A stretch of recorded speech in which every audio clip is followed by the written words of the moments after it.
Mateus, eu vou ler o capítulo 4, versículo 23 em diante, para mostrar a situação, né? Jesus, no tempo em que ele subiu o monte, ele já era conhecido, já era famoso, já tinha o seu ministério, já era conhecido em toda a cidade, Galileia, como diz aqui, Decápolis, Jerusalém, Judeia e da além do Jordão. Quem sabe na Bíblia, quando fala da além do Jordão, quando a gente estuda o Velho Testamento, quando foi na divisão das terras, né, principalmente quem assistiu aquelas séries da Record, né, sabe que 2,5 tribos receberam herança antes do Jordão.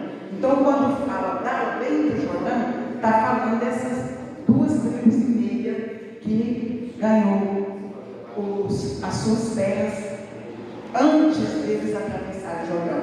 No caso aqui, como eles já estão dentro da cidade de Jerusalém, então é da além do lado de lá, né? Louvado seja Deus. Então, eu vou ler aqui o texto.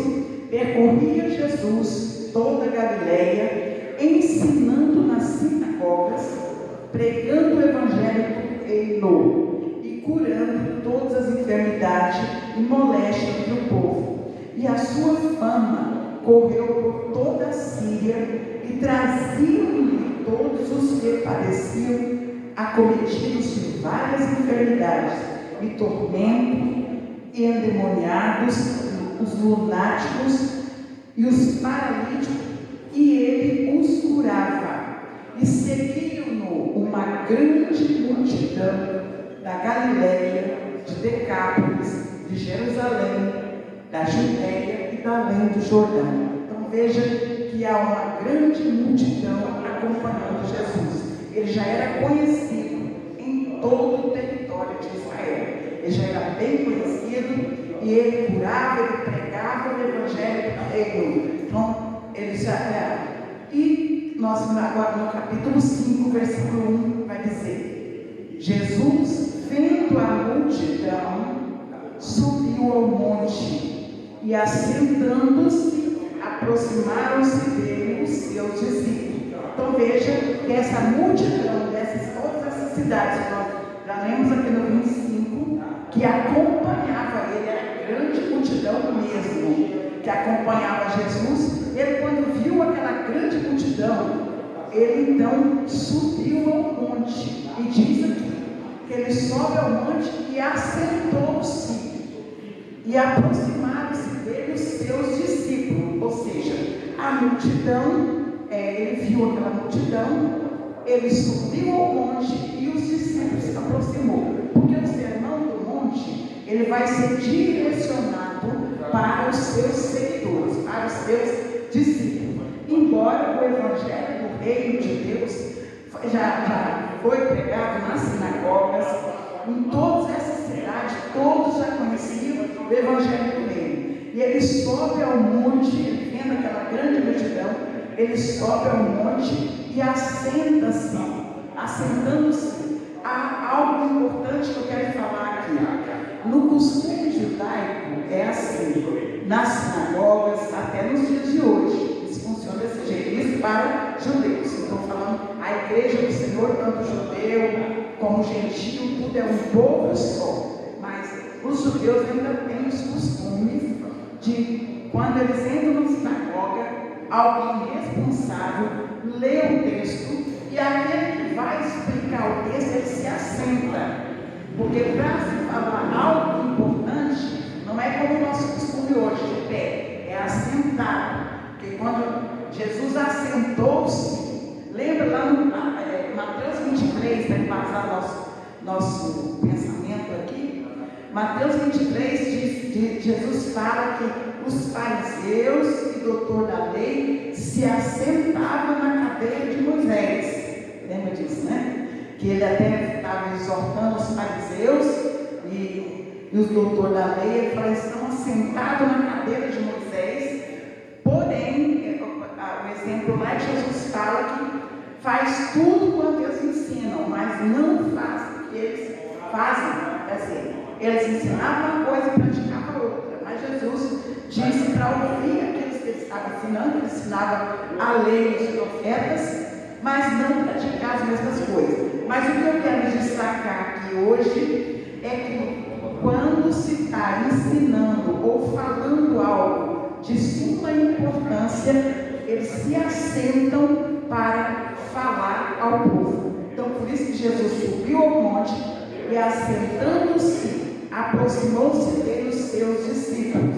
Versículo 2: e abrindo a boca, ensinava, dizendo. Agora, primeira bem-aventurança. Hoje nós vamos ficar no pobre de espírito.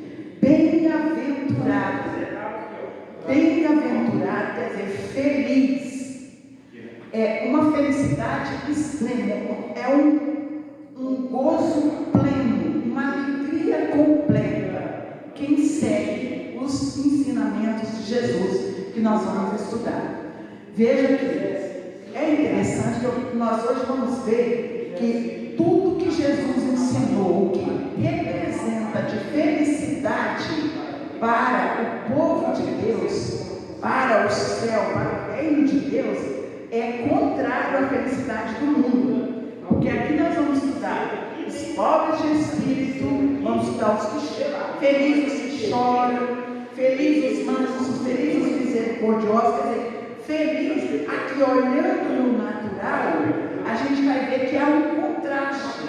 Ao invés de dizer que é feliz, devia dizer que é triste, né? Mas não, o que o Senhor Jesus está ensinando? Nós falamos isso bastante na aula introdutória passada, sobre o trabalhar no interior, porque a nossa alegria plena, o homem, ele foi criado para ter comunhão com Deus. Antes do pecado entrar, quando Deus formou o homem, ele assoprou a essência de Deus para dentro do homem. Então o nosso espírito, ele veio do próprio Deus. Então o homem só se sente realizado na sua vida quando ele está plenamente em comunhão com o Senhor. Quando ele está plenamente dentro dos princípios, dentro dos propósitos e dentro dos estatutos da palavra de Deus, em conformidade, em comunhão com o nosso Senhor.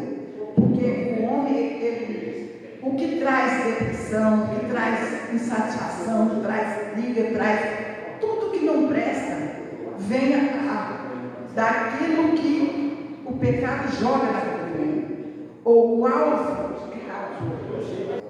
O homem, ele foi criado para ter plenamente comunhão com o Senhor. Ele foi criado para ouvir. Quando nós chegarmos no estudo do Pai Nosso, a gente vai ver que o prazer do Senhor era que o céu e a terra tivessem a mesma língua. Nós tivéssemos a mesma língua com o Senhor. Vamos lá. Bem-aventurado. Se a gente olhar na palavra de Deus, só o Salmo primeiro, já começa com bem-aventurado. Todos aqueles que buscam o Senhor, bem-aventurado aqueles que buscam o Senhor, bem-aventurado aqueles que acham o Senhor, bem-aventurado aqueles que encontram sabedoria. Então, tudo que que vai dizer que o homem é feliz, é somente quando ele está na plena comunhão com o Senhor Jesus. Aqui começa, bem-aventurado os pobres de espírito. Aqui não está falando de pobreza material, não está falando de pobreza, porque se fosse assim, então, mais da metade do mundo estaria plenamente feliz em comunhão com o Senhor. Não é essa riqueza. Esse pobre de espírito é o despir de nós mesmos, a ponto de a nossa vida não ter nenhum valor além do Senhor Jesus. Só em Cristo encontramos o prazer.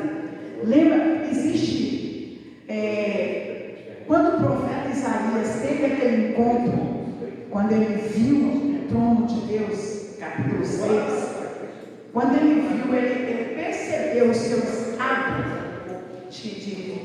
do momento dele, a boca dele, o que saía da boca dele. O que ele disse? Ai de mim, né? Ai de mim que vou crescendo. Ou ser propício a mim na hora. Ele, ai de mim. Pedro, quando ele passou pelaquela experiência que ele pescou a noite inteira, ele não pegou nada. Jesus veio e naquela pesca ele mandou lançar as redes no meio do mar. Pegaram tanto peixe, foi algo tão sobrenatural que diz que os barcos em volta quase veio a pique. Foi tão sobrenatural, no mesmo momento como ele estava pescando, estava sempre mesmo, Senhor, se afasta de mim, porque eu sou homem pecador. Na mesma hora ele percebeu a presença do Deus vivo. Na mesma hora, Senhor, se afasta de mim, porque eu sou homem pecador. A pessoa reconhece na presença de Deus as suas misérias, o seu estado, né? E também Pedro também, o Pedro também de novo, quando ele nega Jesus, que ele cumpre-se a palavra do Senhor, negou, o cara cantou, ele já tinha negado 3 vezes, ele lembrou, ele saiu dali com uma tristeza tão grande, e a Bíblia diz que ele chorou amargamente. Ali ele teve um encontro, é alguém natural encontrando o sobrenatural. É alguém natural que, quando encontra o poder de Deus, a graça de Deus, a misericórdia, quando encontra o amor de Deus derramado, o que acontece? O homem cai por terra, porque reconhece o seu estado, o seu estado de pecado, o seu estado de lamento, o seu estado que, diante da graça de Deus, cai por terra. Então, esse bem-aventurado, quando a pessoa encontra esse prazer, se despe totalmente de si mesmo, ele encontra então a realização pessoal, ele encontra, porque o pecado, ele traz tanta tristeza para o homem no mundo, ele não percebe, é como se ele é pregado aqui. Ele está lá no mundo, ele não sabe que ele está vivendo aquele mundo. Mas quando ele conhece a graça de Deus, ele começa, como diz o pregar, a venda sai dos olhos, aí ele começa a perceber as coisas e começa a sofrer. Por quê? Porque ali a Vênus já saiu da sua vista. E ele então começa a ver o seu estado natural, de homem natural, né?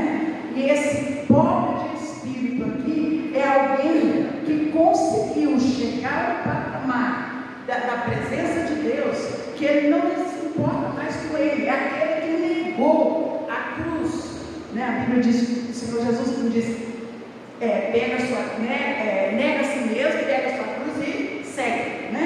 Segue Jesus. Então, essa pessoa que nega a si mesmo, porque o homem que tem plenamente comunhão com Deus, ele não se preocupa com sua própria vida.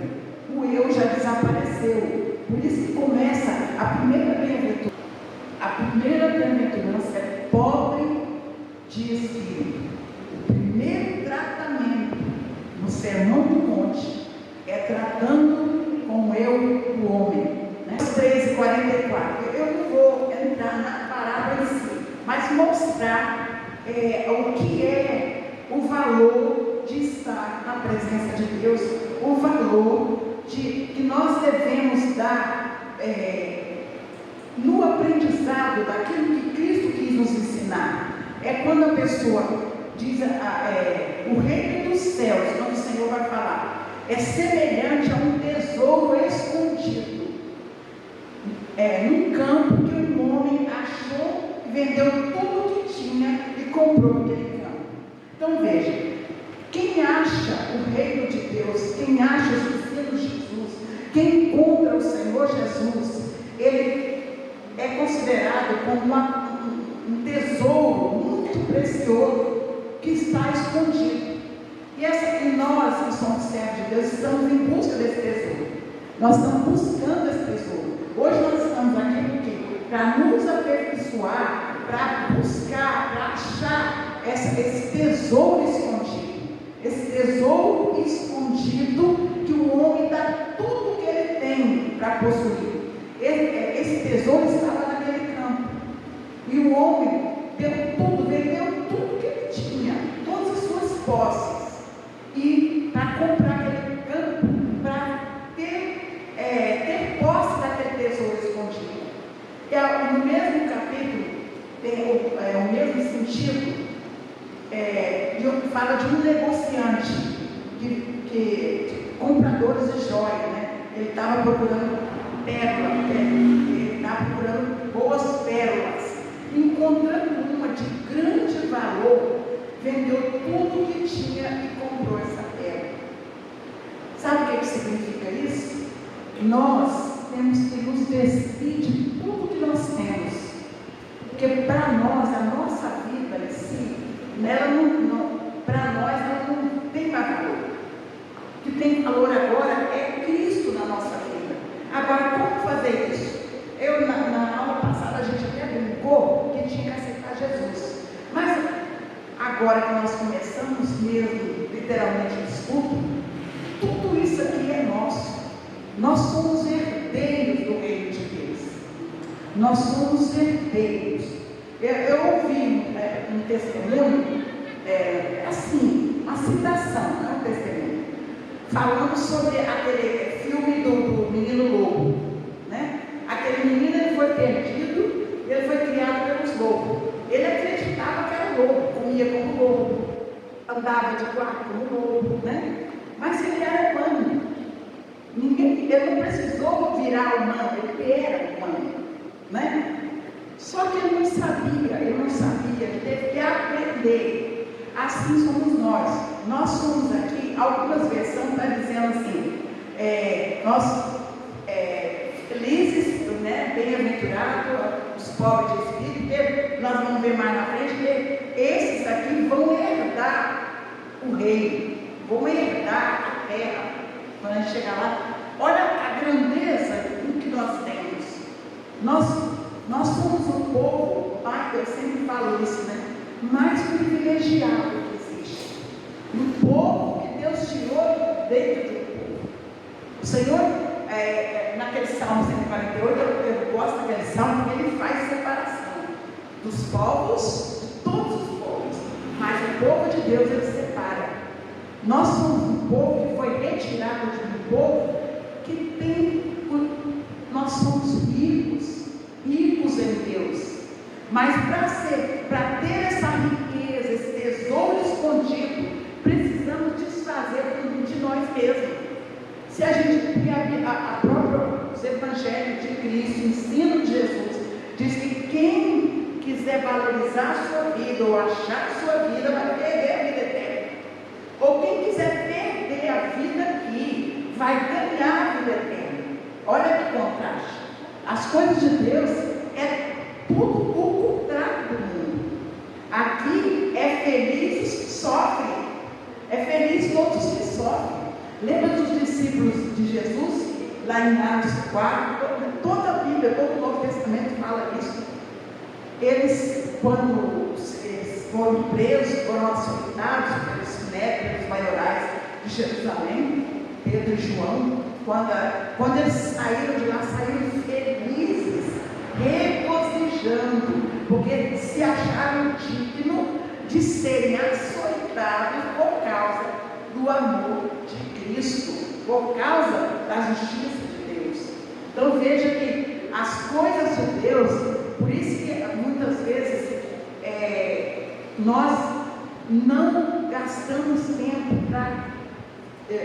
Antigamente eu usava muito essa expressão, cavar a rocha, porque para quem já foi do interior sabe que ele furava muito cisterna para ter água, né? E algumas tinham rocha lá no fundo, né? E para conseguir água precisava atravessar aquela rocha, e para atravessar aquela rocha não era fácil, né? Quem furava, quem eram os furadores, sofria para poder conseguir romper aquela rocha. Na vida espiritual é assim. Nós temos que ser perseverantes, né? Tudo isso é nosso. Tudo é nosso. Nós não precisamos, nós só precisamos nos moldar aos princípios dos ensinos de Jesus. Hoje nós estamos de espírito. Por causa desse sermão do monte, principalmente esse versículo, muitos fizeram votos de pobreza. Deixaram, inclusive, São Francisco de Assis é o patrono desse voto de pobreza, né, dessa crença, né? Hoje, acho que até hoje muitos fazem, né? Mas o que o Senhor está falando não é o físico, é o de Deus, é o sentir. Aquele Filipenses 2, o que diz lá? Jesus, nós podemos citar que ele é o exemplo maior. É como Paulo diz lá em Filipenses também, não no 2, que nós temos que imitar o nosso Senhor, né? Mas Filipenses 2, Jesus deixou a sua glória, ele era Deus, mas ele veio para a terra, ele não usou o direito de ser Deus aqui na terra. Ele veio na forma de homem, e na forma de homem ele se transformou em forma de servo, e foi ser morto como um bandido, né? Ele foi morto de cruz. Na época, quem morria numa cruz era ladrões, pessoas amaldiçoadas, pessoas que eram malditas. Jesus que fez maldição por nós, ele deixou toda a sua glória. Isso é a humildade, né? Eu falei também na aula passada, a gente citou um pouquinho de Davi. Hoje eu quero ver, vamos ver o Salmo 51, o exemplo de um homem que perdeu, errou o alvo e está doente até os ossos, sem alegria, gritando com seu espírito para buscar de novo essa comunhão, buscar de novo essa pobreza de espírito na presença de Deus. Salmo 51. Todos, acho que a maioria sabe que Davi, depois que ele pecou, né, ele orou aquele Salmo 51. No Velho Testamento é o único lugar que chama o Espírito Santo de Deus, porque sempre fala Espírito do Senhor, mas aqui ele fala o Espírito Santo. Ele estava clamando pelo Espírito Santo. Salmo 51, vou ler só alguns versículos. Vou ler o versículo 4, diz assim: contra ti somente pequei, e fiz o que os teus olhos é mal, para que seja justificado quando falares e puro quando julgares. O versículo 7: purifica-me com isopo e ficarei puro, lava-me e ficarei mais alto do que a neve, faz-me ouvir júbilos e alegria, para que gozem os ossos que tu quebraste. O homem não nasceu para pecar. Agora, quando ele vem para Jesus e ele erra o alvo, aí sim ele fica doente, porque o pecado ele faz separação da comunhão de Deus. E aí tudo, muitas vezes a pessoa não identifica, mas tudo fica fora do lugar dele. Tudo, porque o homem, nós somos criados para a glória do Senhor. E quando o Senhor pagou o preço por nós, ele nos reconciliou com ele. E quando erramos o alvo, nós ficamos doentes. Davi ficou doente, diz que os seus ossos estavam quebrados. Esconde a tua face dos meus pecados e apaga todas as minhas iniquidades.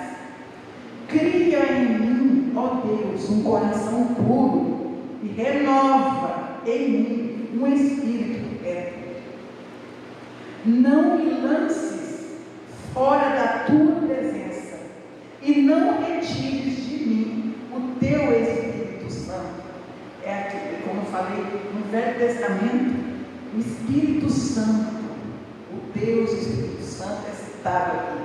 O único lugar que é chamado Espírito Santo é esse salmo. Davi falando: torna a dar-me a alegria da tua salvação e sustém-me com o espírito voluntário, espírito quebrantado.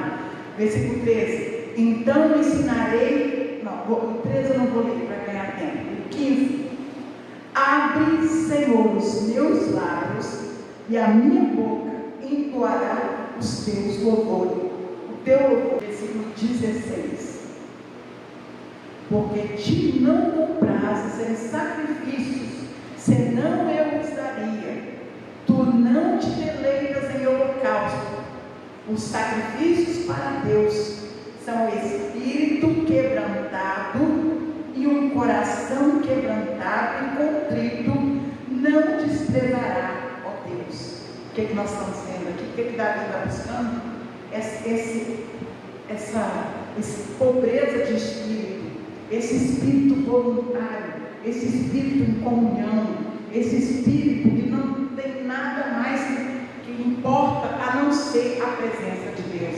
Davi está buscando esse espírito quebrantado. Novamente, ele está buscando aquilo que ele perdeu por causa do pecado. Ele perdeu, mas ele está desesperadamente doente, buscando em Deus a restituição da sua comunhão com o próprio Deus. Por isso que Jesus, quando ensina esse sermão do monte, que ele começa a falar primeiro, tratando do espírito do homem, o homem que se despe de tudo que é dele, tudo que ele tem, deixa de ter valor, ele vai em busca daquilo que é valoroso para os filhos. Capítulo 3, versículo 8 e 9, diz assim: e na verdade tem também, antes de entrar no texto, eu vou explicar essa questão. Aqui Paulo está debatendo com os falsos mestres, com os falsos obreiros, mas a questão aqui que eu quero trazer é Paulo desfazer de tudo que ele tinha. Paulo era um doutor da lei. Paulo, ele tinha tanto conhecimento que ele era fariseu. Aqui está dizendo que ele era fariseu, hebreus de hebreu, né? Fariseu, circuncidado ao oitavo dia. Ele é assim, aquele puro sangue judaico. Ele é aquele puro sangue.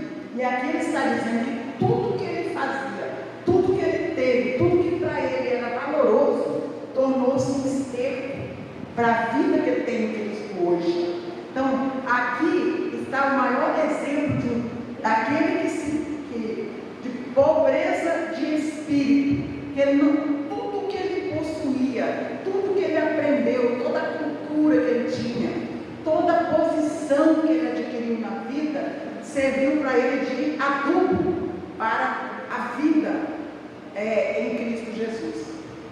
Na verdade, tem por perda todas as coisas, pela excelência do conhecimento de Cristo. Cristo Jesus, meu Senhor, pelo qual sofri perda de todas as coisas e as considero como esterco, para que possa ganhar a Cristo.